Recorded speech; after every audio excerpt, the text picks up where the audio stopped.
오늘은 교회가 추수감사주일로 지키는 날입니다.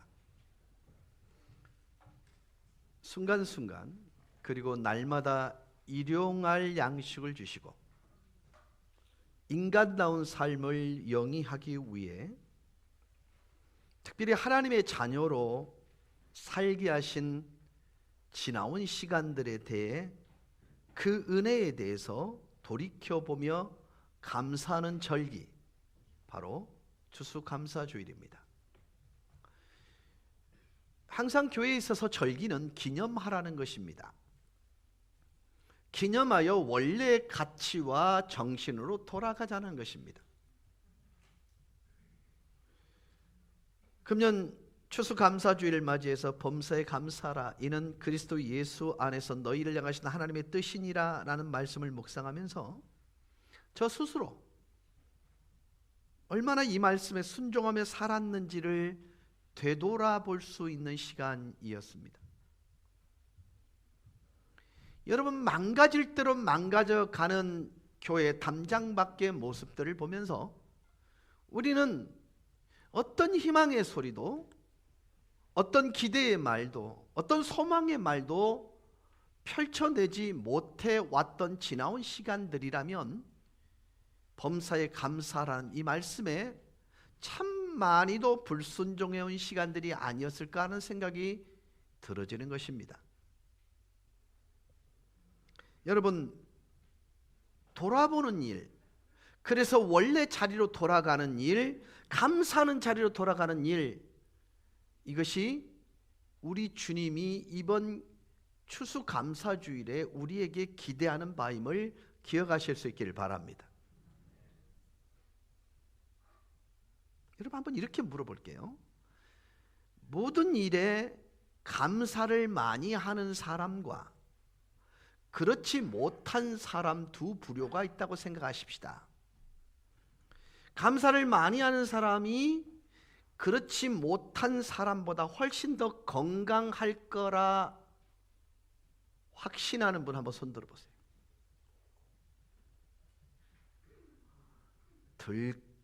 들지도 못하네. 손 내리시고요. 감사보다는 원망을 많이 하는 사람이 건강하고 행복할 것이라 여기는 분 손 들어보세요. 한 분도 없죠? 그렇죠? 여러분, 모든 병의 근원은 마음으로부터 시작된다는 성경의 교훈이 있습니다. 마음에 꽃이 가득한 사람은요, 우리 몸이 알아서 면역 체계를 형성한대요. 근데 근심하는 일, 그 다음에 염려하는 일, 두려워하는 일을 놀랍게도 영적인 부분들을 타고 우리의 몸을 세잔케 하는 균들, 병균들이 우리를 공격한대요. 자, 그러면 여러분의 소위 말하는 신상을 위해서 감사하는 게 좋을까요? 원망하고 불평하는 게 좋을까요? 마리사, 알면서 왜 그렇게 많은 화를 내고, 알면서 왜 이렇게 근심하고, 알면서 왜 그렇게 염려들 하세요? 성경이 하나님께서 우리는 그분의 지으신 바라고 선언하고 난 뒤에 범사에 감사하라, 이게 내 의지야, 이게 너희를 향한 내 뜻이야 라고 말씀하신다면, 그대로만 우리가 살 수 있다면 적어도 저와 여러분은 행복의 노래, 건강지수가 높을 뿐만 아니라 행복지수가 높은 삶을 살 수밖에 없다라는 것이 성경적 결론입니다.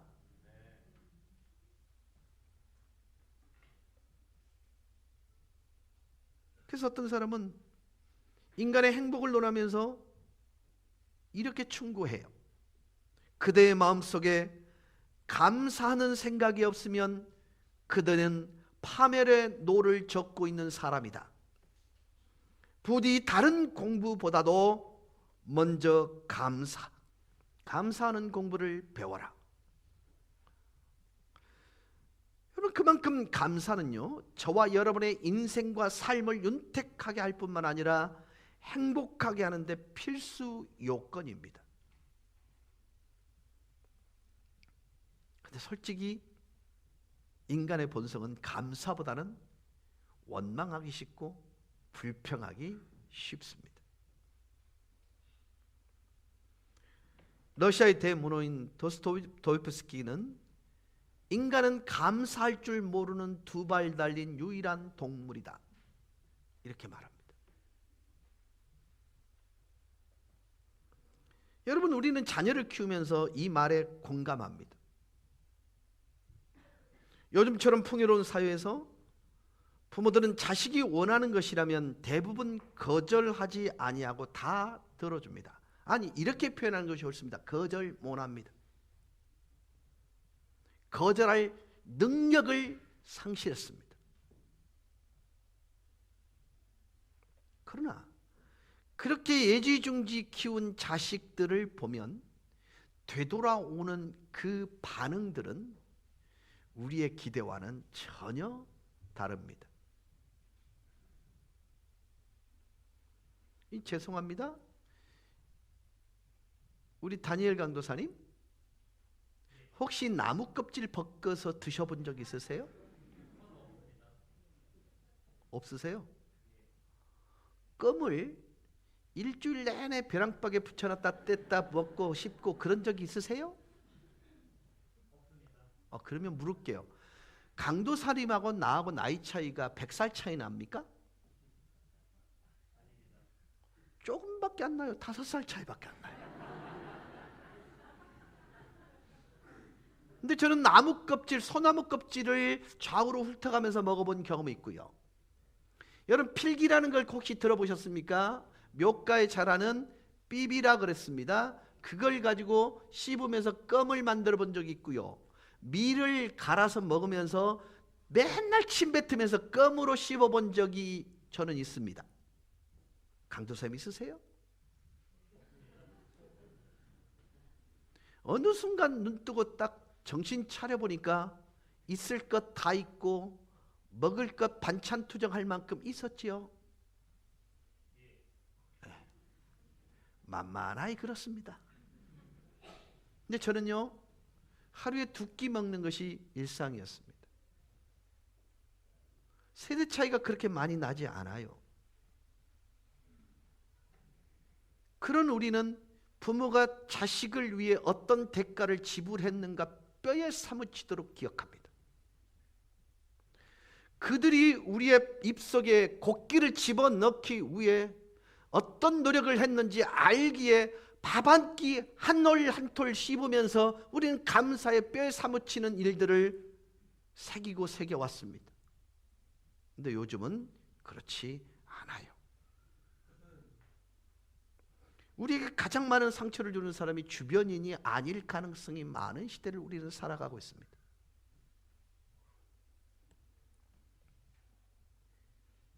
그래서 하나님께서는 말세가 가까워질수록 사람들에게 감사하는 마음이 없어진다고 예언하셨습니다. 디모데후서 3장 1절 이하에 보면 말세에 나타난 삭막한 인간성 중에 하나가 감사를 모르는 것이라고 얘기합니다. 우리 50년, 100년 전에 그 혹독한 절대적 빈곤 속에서 힘들게 살아왔던 우리 조상들에 비해 훨씬 감사하지 못한다는 게 사실 우리 모두의 동일한 인식일 것입니다. 여러분, 옛날 제사 문화가 발달되어 있을 때 이 단자라는 것이 있었습니다. 경상도 풍습은 어떤지 모르겠는데 제사 지내는 그 집에 요만한 바가지에다가 메모에다가 그 집에 그 강령을 빌면서 먹고 싶은 메뉴를 적어 놓습니다. 그래서 문 앞에 놓고 톡톡 치고 도망옵니다. 12시 제사가 지나고 난 다음에 가보면 그득히 그 바가지 안을 채워놓는 풍습이 있었습니다. 옛날의 어른들은 이런 한적함과 배려가 있었습니다. 요즘은 그런 감사의, 그런 삶의 태도는 전혀 찾아보기 힘들어요.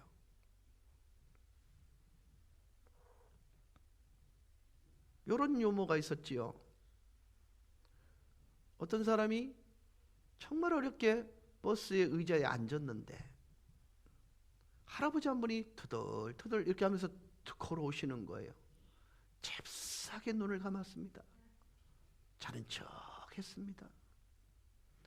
이쯤에 내리셨겠지 해서 눈을 살 뜨니까 할배가 하는 말이 그렇습니다. 와, 쫄이나? 다시 눈을 감았습니다. 이제는 내리셨겠다 싶어 눈을 떠보니까 쪽팔리제 이 카드랍니다. 그래서 너무 낯이 두꺼워서 내려야 될 정거장이 아님에도 불구하고 내렸다는 거예요. 옛날에는 그랬습니다. 요즘은 겁이 나서 양보를 해줘도 못 앉습니다. 분명히 경제적 수준으로 본다면 지금 부족이나 결핍이 없는 시대임에도 불구하고 왜 그런 배려나 감사가 없어져 버렸을까요? 간단합니다. 종말에 가까워져 가고 있기 때문입니다.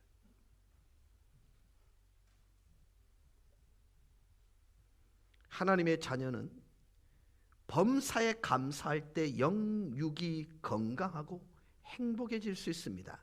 여기서 범사라는 말을 헬라어로 엠판티라는 단어인데요, 영어로는 세 가지로 번역이 되어 있습니다. 첫째는 어떤 형편에서든지, 둘째 모든 일에, 셋째 무슨 일이 일어나도 라는 의미를 담습니다. 자, 어떤 형편에서든지 감사해야 돼. 모든 일에 감사해야 돼.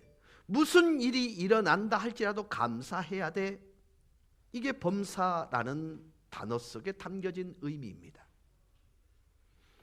여러분, 좋은 일에도 감사할 뿐만 아니라 좋지 않은 일에도 감사해야 하고, 큰 일에도 감사할 뿐만 아니라 사소한 일에도 감사해야 되고요, 인생의 양지에 있을 때에도 감사해야 되겠지만 음지에 있을 때도 감사해야 합니다. 그래서 감사하지 아니하고 지나치는 것은 하나도 없게 하라. 이게 범사에 감사라는 말의 의미입니다.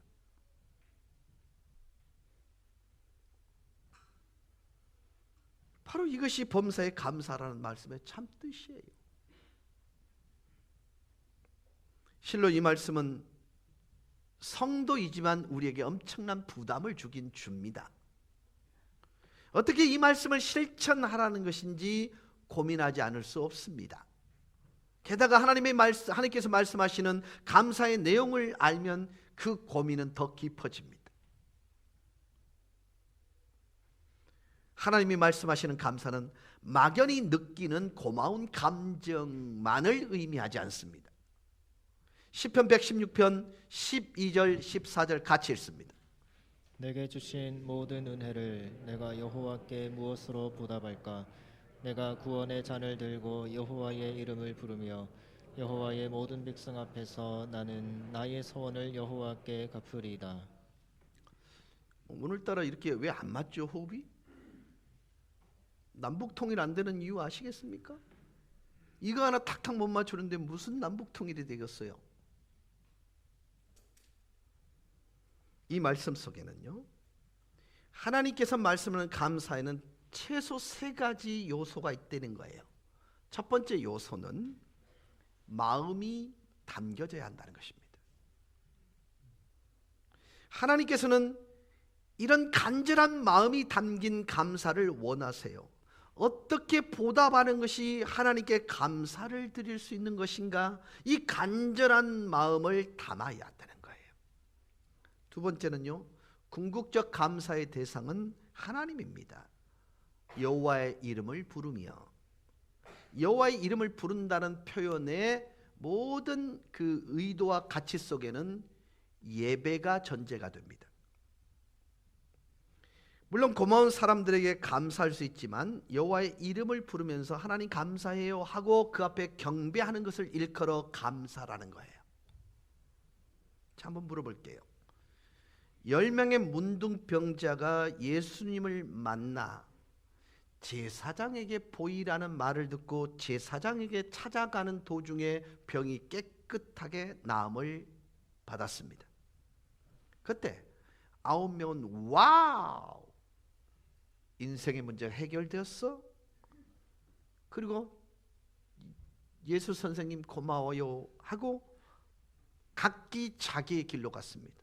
고맙다는 느낌을 가졌지만 더 이상의 행동은 하지 않았습니다.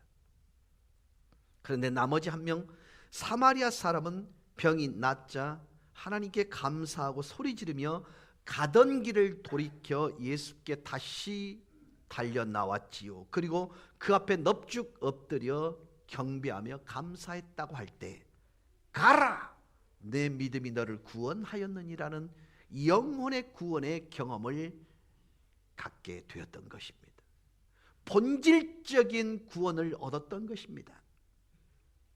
셋째로요, 진정한 감사는 마음의 표현이 담긴 예물을 전제합니다.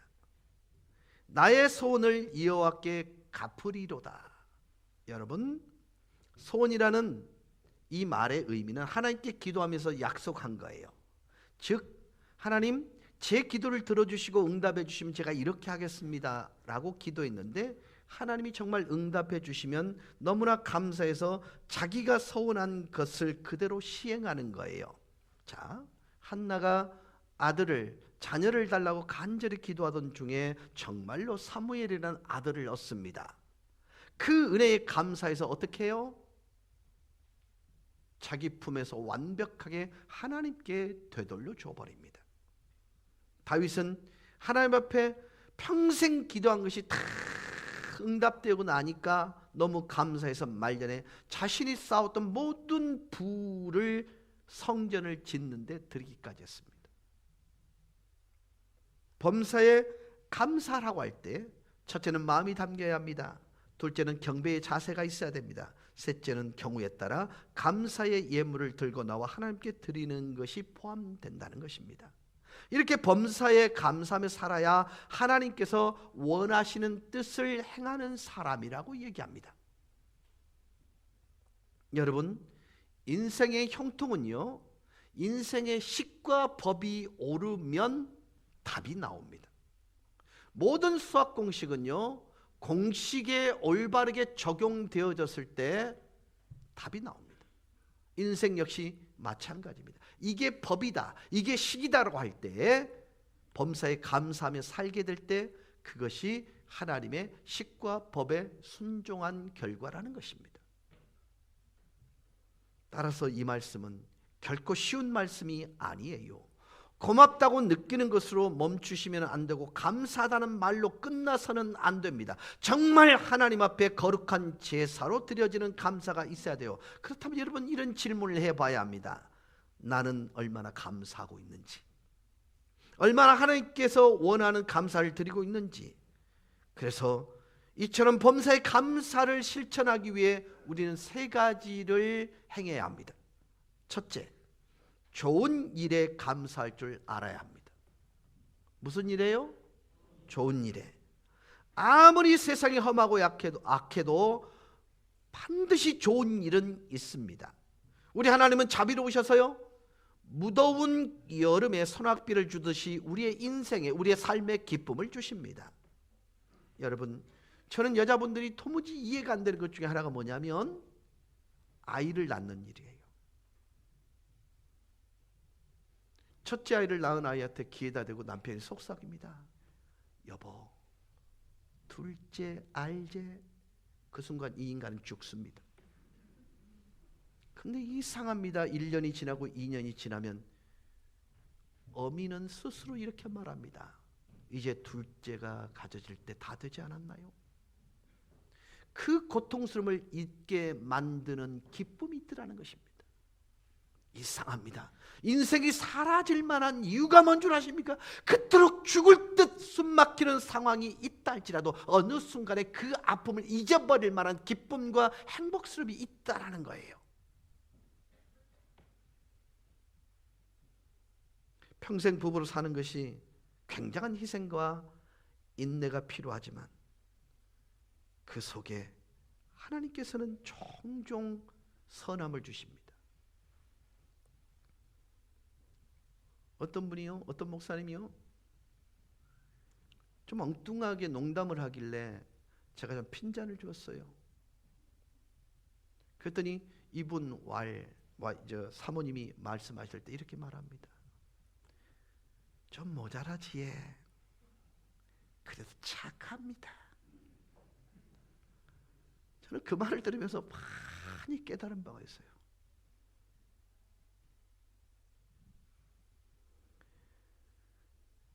한평생을 살면서 지나온 세월 돌아보면 나름 각자에게 좋은 일이 있었음을 분명히 여러분은 아실 것입니다.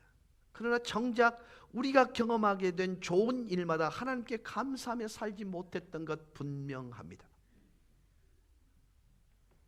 하나님 앞에 마땅히 감사해야 될 좋은 일, 감사 없이 넘겨버릴 때가 많이 있음을 분명히 우리는 인정해야 합니다. 둘째, 나쁜 일에도 감사할 줄 알아야 합니다. 범사에 감사라. 이는 그리스도 예수 안에서 너희를 향하신 하나님의 뜻이니라. 이 말에 1차적으로 데살로니가 교인들을 향한 말씀이에요. 이 말씀은. 근데 이 데살로니가 교인들의 현재의 상황은 감당할 수 없을 만큼 엄청난 핍박 가운데 놓여 있는 상황입니다. 데살로니가서 3장 4절은 이렇게 말씀합니다. 우리가 너희와 함께 있을 때에 장차 받을 환난을 너희에게 미리 말하였는데 과연 그렇게 된 것을 너희가 아느니라. 내가 예수 그리스도가 너의 인생의 주인인 것을 얘기하고, 그리고 그분이 구원자라는 사실을 인정하고 받아들임으로 말미암아 네가 구원을 받고 난 이후에 반드시 상상할 수 없을 만큼의 심각한 핍박과 환난이 너에게 올 것이라고 얘기했는데 지금 너희가 그 일을 당하고 있다, 이 말을 하고 있는 거예요. 여러분, 예수 믿게 되면 핍박을 받게 될 거란 예언이 실상 그들 삶 속에 일어나고 있는데 그냥 머리로만 생각했던 그 핍박과 환난이 감당하기 어려울 만큼 심각하게 그들을 압박하고 있었습니다. 이 핍박이라는 말의 의미 속에는요, 예수를 향한 믿음을 지키기 위해 다른 것을 다 포기해야 된다는 걸 의미합니다. 이 핍박이란 예수 한번 바로 믿기 위해 모든 것을 포기하는 것을 의미합니다. 이게 쉽겠습니까? 그 상황에 놓인 데살로니가 교인들을 향하여 범사에 감사하라. 이게 너희를 향한 하나님의 뜻이라고 얘기하고 있는 것입니다. 그들에게는요, 예수 믿는 것 때문에 긍정적인 환경으로 변화되는 것이 아니라 부정적인 환경으로 가고 있을 때 사도 바울이 얘기하는 것은 그래도 감사하라는 것입니다. 핍박받는 것도 감사, 매를 맞는 것도 감사, 가족이 끌려가 죽임 당하는 것도 감사, 이리저리 쫓겨 다니는 것도 감사, 굶는 것도 감사라는 거예요. 그러니 범사에 감사라는 이 말씀은요, 정말 무서운 말씀입니다. 우리가 아무리 나쁜 일을 많이 보고 마음에 원치 않는 일을 경험한다 할지라도 핍박받는, 즉 데살로니가 교인들이 지금 당하고 있는 그 핍박에 비하면 경한 것입니다. 여러분, 초대교회 교인들을 사형을 집행할 때 어떻게 죽인 줄 아십니까? 정말 잔인한 얘기를 좀 하겠습니다. 껍질을 다 벗겨서 모래 백사장에 묻습니다. 그 고통을 이해하시겠습니까? 마디마디를 다 끊어서 죽입니다. 사자밥에 사자굴에 던져서 떨어지기도 전에 결국은 갈기갈기 찢겨져 죽임을 당하는 그 당시에 그들의 핍박에 비하면 오늘을 살아가는 우리, 그들을 향해 범사에 감사라고 말씀하시는 사도 바울 선생님이 이 시대의 우리를 향해서는 하물며 뭐라고 말씀하시겠습니까? 정말 사소한 언짢은 일만 있어도 세상을 잃어버린 듯한 표정을 지으면서 여기서도 한숨 저기서도 한숨, 조그마한 자존심에 스크라치 났다고 죽일 듯 원수 삼는 일들, 손해보는 일, 어떤 일도 감당하고 싶지 않다, 내 몸이 망가지게 되고 사랑하는 이가 일찍 죽는 것을 보고도 주님은 바울 선생을 통해서 범사에 감사라고 얘기하고 있는 것입니다.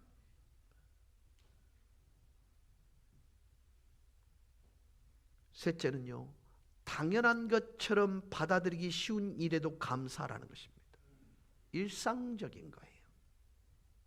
혹시 저랑 식당에 가보신 분들이 있으면요, 반찬을 갖다 주면 감사해요. 숟가락을 놔줘도 감사해요. 뭔가 부가적인 서비스를 할 때 감사해요. 감사해요. 감사해요.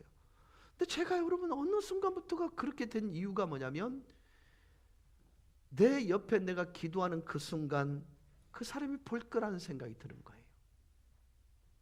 아, 예수 믿는 사람은 정말 사소한 일에도 감사하네. 이거 하나 해주려고 그 번거로움을 경험하는 것입니다. 근데 이상하지요. 그렇게 말하다 보니까 진짜 그분이 감사한 거예요. 우리가 누리는 모든 것은 하나님께 빚지고 있는 것들입니다. 우리는 이렇게 고백합니다. 모든 것이 다 주님께로부터 왔사오니. 여러분 이 고백에 동의하십니까? 그러면 우리가 사용하는 모든 것은 그분께 빌려 쓰는 거예요. 즉 우리가 지금 누리고 있는 그 모든 것은 하나님께 빚지고 있는 거예요. 숨쉬고 있는 공기로부터 시작해서 마시는 물, 우리가 당연시 여기는 우리 몸의 모든 기능, 하나님이 주신 내 자녀들, 일용할 양식, 그 어느 것 하나 하나님께로부터 오지 않은 것이 없어요. 없어요.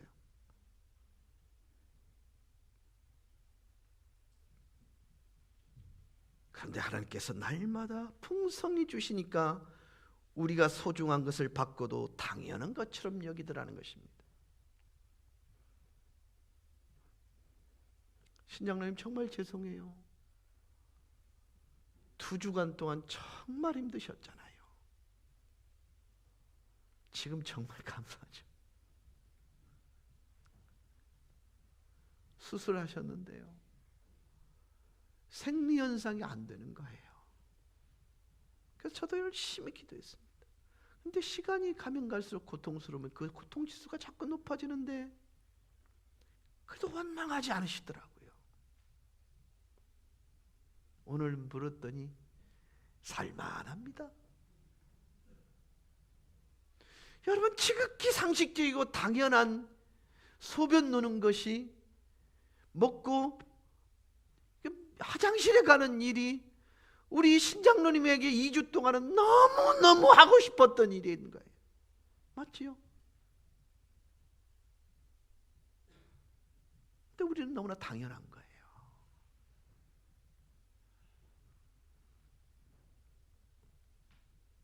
지금 제 왼쪽 귀는요, 감당이 안 될 만큼의 이명이 들리거든요. 근데 친구 딱 삼으니까요, 할만해요. 이쪽 귀가 안 들리잖아요. 사는데 불편 없어요. 자꾸 이제 잘못 듣는 경우는 왕왕 있습니다만, 누군가가 나를 미워한다는 말을 사랑한다는 말로 오해할 수는 있습니다만,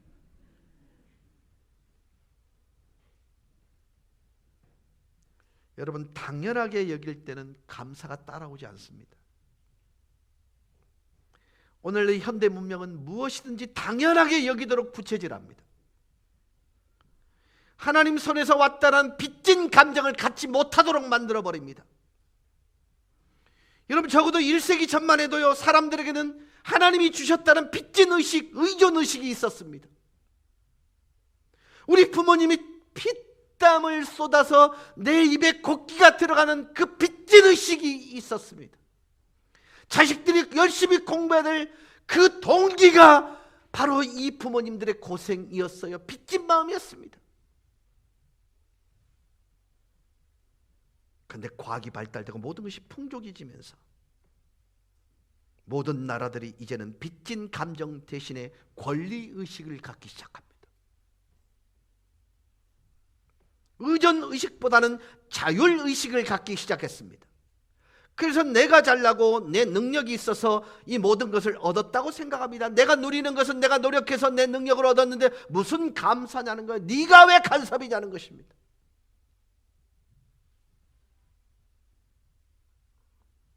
부모들은 정말 내일 일을 걱정하는데 자식들은 떵떵거리며 사는 거예요.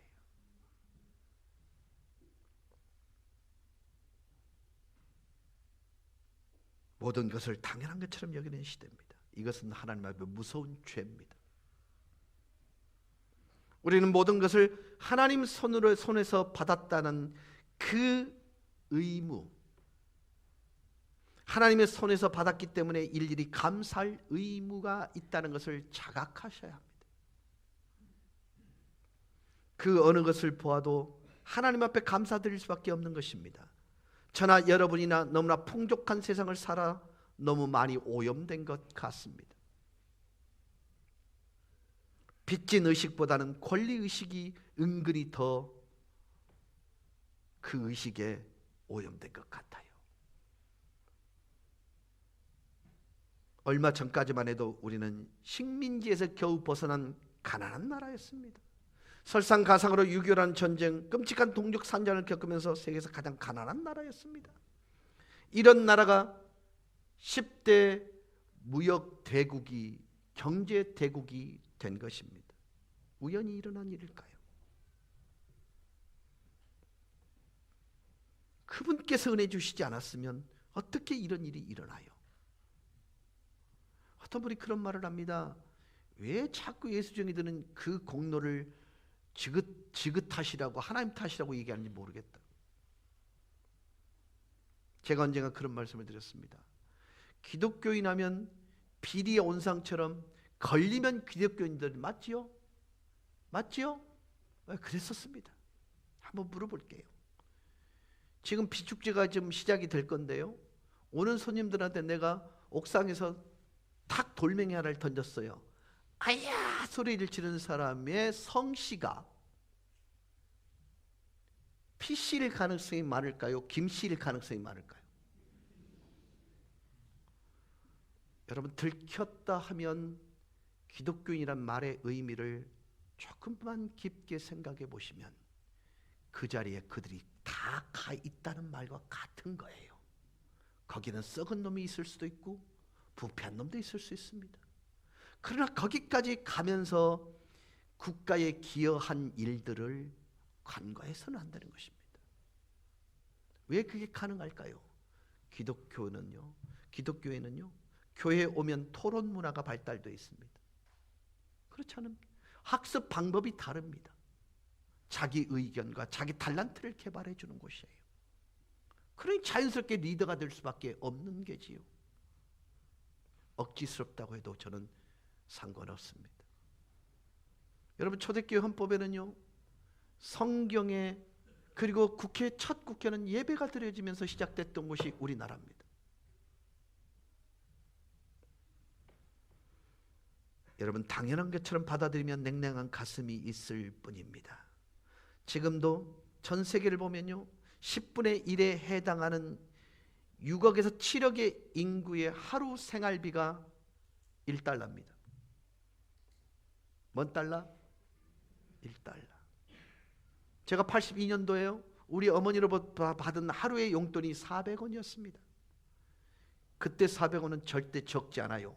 75원이 버스 차비였으니까. 뿐만 아니라 전기 없이 사는 사람 숫자가 20억이 넘습니다. 식수시설이 되지 않아서요, 아무 데서나 물을 퍼마시는 사람 수는 10억이 넘습니다. 인간다운 삶은커녕 이런 끔찍한 삶을 살아가고 있는 사람들이 얼마나 많은지 모릅니다. 그런데 이 조그마한 한반도에서 우리가 이만큼 먹고 마시며 여유를 가지고 살 수 있다는 것은 결코 당연히 여겨질 문제는 아닙니다. 은혜입니다. 한번 이렇게 물을게요. 종합병원에 한번 가보셔서요, 진료 과목을 한번 헤아려 보세요. 내가 지금 이렇게 진지하게 질문할 때는 좀 그런가 보다 좀 하세요. 자, 우리의 생명을 위협할 만한 병균이 여러분 사람 숫자만큼 밝혀지지 않았지만 많답니다. 병원에 한번 가보세요. 그 진료 과목이 감당이 안 될 만큼 많아요. 그러니까 병의 가짓수가 얼마나 많은지 몰라요. 그럼에도 불구하고 내가 병에 걸리지 않고 이렇게 당당하게 걸어 다니고 건강을 유지할 수 있는 것은 보통 감사할 일은 아닙니다. 정범진이라는 사람이요, 교통사고로 평생을 전신마비로 살아야 되는 불행한 사람이었습니다. 그런데 각고의 노력 끝에 미국 블리클린 검찰청의 부장검사가 되었습니다.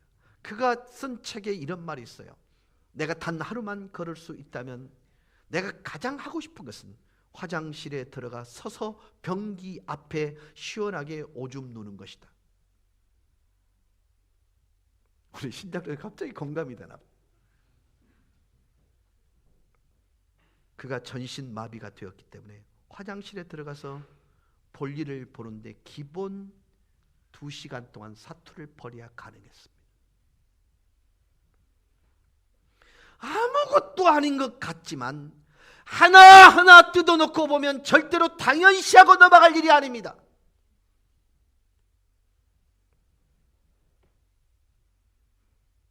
그래서 우리의 주된 인생관은 모든 것을 감사함으로 받고 당연한 것을 여기지 않도록 연습해야 하는 것입니다. 우리가 범사에 감사하려면 이와 같은 자세를 배워야 합니다. 좋은 일에도 감사해야 되면 나쁜 일에도 감사하고, 그리고 날마다 누리는 당연한 일에도 감사할 수 있어야 합니다. 이렇게 하는 것이 하나님의 기뻐하는 뜻이랍니다.